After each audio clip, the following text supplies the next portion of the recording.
নুরুদা আচ্ছা চলো নমস্কার। নুরুদা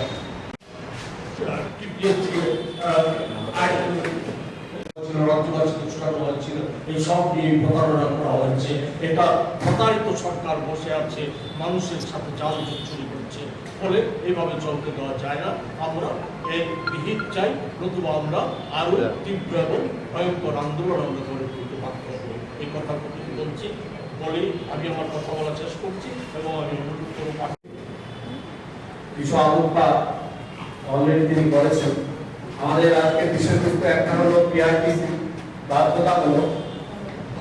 এটা আমাদের দলের অন্যতম বিধায়ক এবং রাজ্যের অন্যতম জননেতা শ্রী সুদীপ রায় বর্মন এবং আমাদের দলের সভাপতি আশিস সাহা মহোদয় তারা গিয়েছিলেন এবং পিআরটিসি বাধ্যতামূলক করার জন্য, যাতে করে আমাদের এই রাজ্যের ছেলেমেয়েরা রাজ্যে চাকরি পেতে পারে। চাকরির আকাল চলছে আমাদের এখানে, আপনারা জানেন।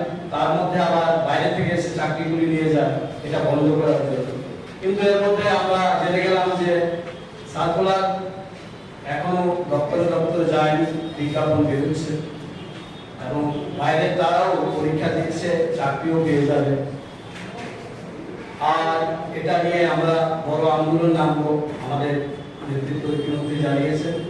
আমাদের আজকের দ্বিতীয় বিষয় সেটা হলো বিদ্যাজ্যোতি, সিবিএসসি। এই নামগুলোর সঙ্গে আমরা বিজেপি সরকার আসার পর পরিচিত হই।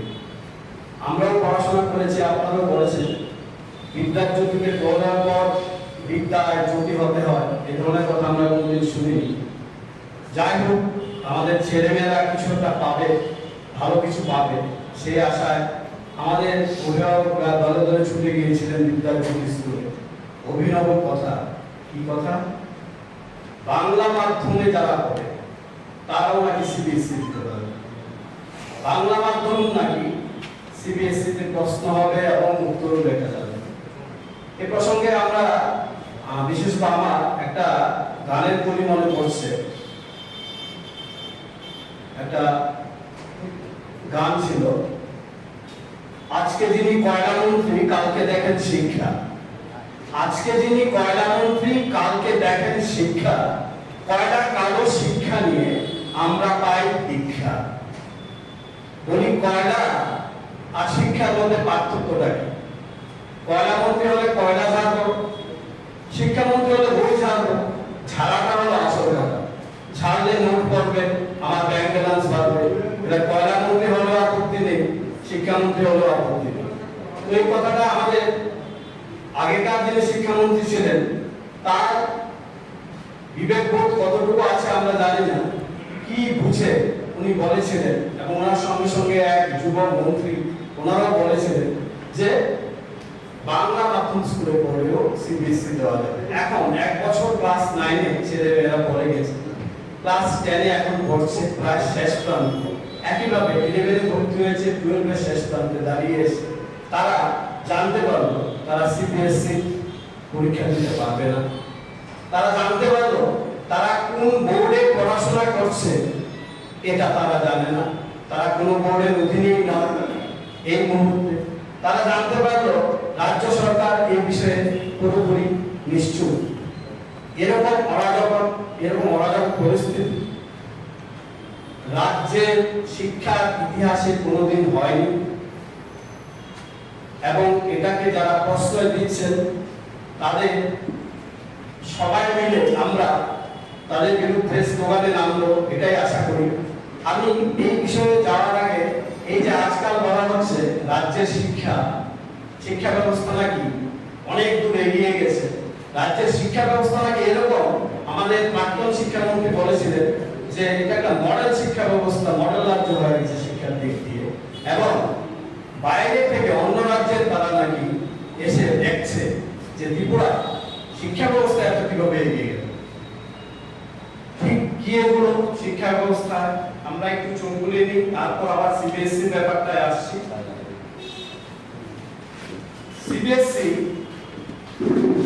যে খাতায় একটু সাহায্য একটু যে রাজ্যে বসবাস করছি, এই রাজ্য যে সরকারিরা, এই সরকারিরা কাজকর্ম দিনের পর দিন একটা উন্নতি ব্যবস্থার মধ্য দিয়ে চলছে। সরকারের কথা, সিদ্ধান্ত আর কাজে কোনো মিল নেই, অমিল স্পষ্ট। অনেক উদাহরণ আছে, আজকে সব উদাহরণের জন্য আমরা এখানে বসি। আমরা প্রধানত দুটো বিষয় নিয়ে আলোচনার জন্য আজকে আপনাদের এখানে সমবেত হয়েছি। একটা বিষয় হচ্ছে এই যে সম্প্রতি কিছুদিন আগে রাজ্য সরকারের ক্যাবিনেট মন্ত্রিসভা ঘটা করে সিদ্ধান্ত নিয়েছে যে এখন থেকে সরকারি চাকুরিতে পিআরটিসি বাধ্যতামূলক। শুধু সরকারি দপ্তর নয়, সরকার অধিকৃত অন্যান্য সংস্থায় কি পার্মানেন্ট, কি ডিআরডব্লিউ, কি কন্ট্রাকচুয়াল, সব ক্ষেত্রেই পিআরটিসি বাধ্যতামূলক বলে সরকার সিদ্ধান্ত নিয়েছে।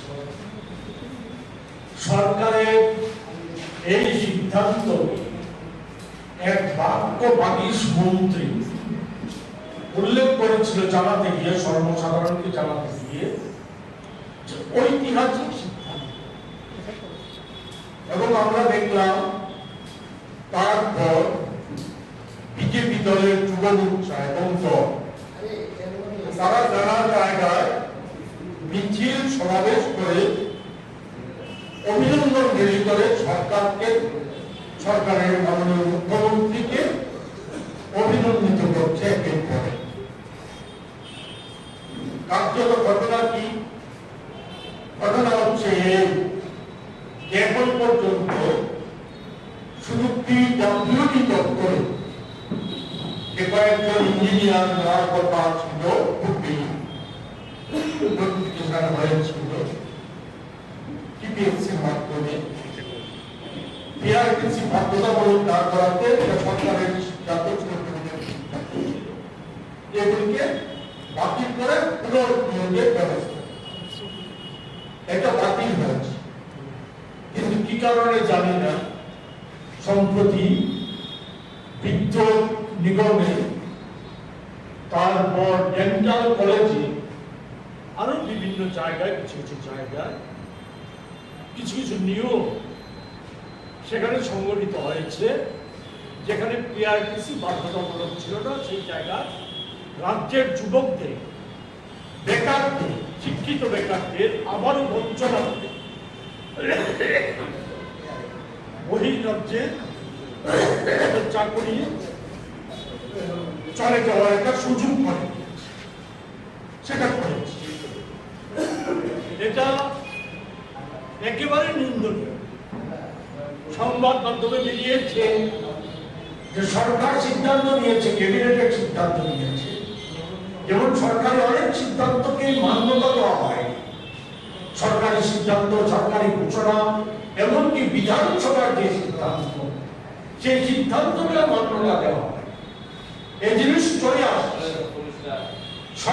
এটা ক্যাবিনেটের সিদ্ধান্ত নেওয়ার পর যে নোটিফিকেশন করতে হয়, সংবাদ মাধ্যমে খবর বেরিয়েছে, সরকারের কোনো বক্তব্য নেই সেই সম্পর্কে খবর বেরিয়েছে যে নোটিফিকেশনটা এখনো হয়। সেখানে বিভিন্ন দপ্তর খেয়াল করছে মতো, যেমন ডেন্টাল কলেজ করেছে, বিদ্যুৎ নিগম করেছে, সেগুলি করেছে, খেয়াল করছে মতো করছে। টিপিএসসি সামনে আরো অনেক টিপিএসসি পরীক্ষা দেওয়ার সুযোগ করে দিচ্ছে, সেক্ষেত্রেও নিশ্চয়ই যে পিআরটিসি বাধ্যতামূলক না, সেই সিদ্ধান্ত কার্যকরী হবে। এতে আমরা উদ্বিগ্ন। এটা চলতে দেওয়া যায় না। এই টুকলুকি রাজত্ব চলতে দেওয়া যায় না। কোন রাজ্যে আমরা বসবাস করছি? কি অবস্থা? শুধু সরকারি সিদ্ধান্ত না, ক্যাবিনেট সিদ্ধান্ত না, বিধানসভার বাজেট বাস্তবায়িত হয় না।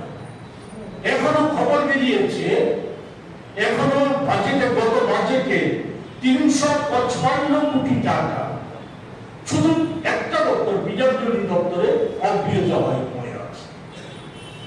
এটা কি রাজ্য চলছে? কি কমফর্ট দেওয়া আছে? মন্ত্রীরা ব্যস্ত আখের গোছানোর জন্য, নিজেদের আখের গোছানোর জন্য, সম্পত্তি বিস্তার ঘটানোর জন্য মুখ্যমন্ত্রী থেকে শুরু করে মন্ত্রীরা ব্যস্ত। দলীয় ভাবে তারা বিরোধীদের কোণঠাসা করে দিয়ে সেখানে দলীয় পদ যাতে সুরক্ষা করা যায় তার জন্য তারা ব্যস্ত। সরকারি কাজকর্ম ভুল্লায় যায়, সরকারি সিদ্ধান্ত সম্পর্ক ভুল্লায় যায়। একটার পর একটা দপ্তর আজকে যে ভয়ঙ্কর অবস্থা সৃষ্টি হচ্ছে। আমার পাশে আছে পার্থ আচার্য মহাশয়, প্রদেশ কংগ্রেসের নেতা। উনি বললেন, একটা বিষয় নির্দিষ্টভাবে বললেন, আমি শুধু উল্লেখ করতে চাই, যেসব আপনারা অবগত আছে যে সিবিএসসিতে বিদ্যাজ্যোতি প্রকল্পে ইংরেজি মাধ্যম স্কুলকে আগে যুক্ত করা হয়েছিল।